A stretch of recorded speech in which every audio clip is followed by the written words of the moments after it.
Live from the world's capital markets, here are the latest financial headlines brought to you by News Factory. Hello and welcome to our daily financial outlook. Stay with us for more market headlines. The euro rose 0.4% against the dollar in the last trading session. The stochastic indicator is giving a positive signal.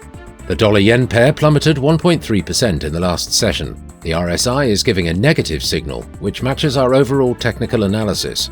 The pound-dollar pair rose 0.8% in the last session. The ROC's positive signal is in line with the overall technical analysis. The Aussie-dollar pair gained 0.5% in the last session. The ROC is giving a positive signal. Coming up, our chief analyst's choices for today.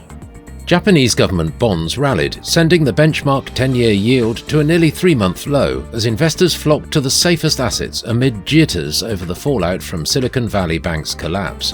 Bitcoin mining firm Marathon Digital Holdings said it still has access to $142 million in cash deposits at Signature Bank, which was shut down by New York regulators on Sunday.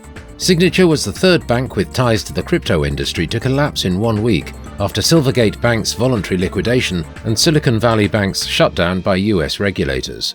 JD.com shares fell after the company reported a sharp drop in year-end revenue growth as Chinese shoppers reined in spending and cautioned a recovery will take time.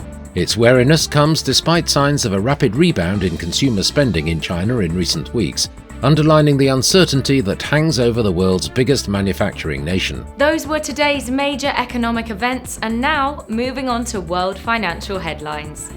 The Dutch Consumer Price Index will be released at 05:30 GMT. The US Consumer Price Index at 12:30 GMT.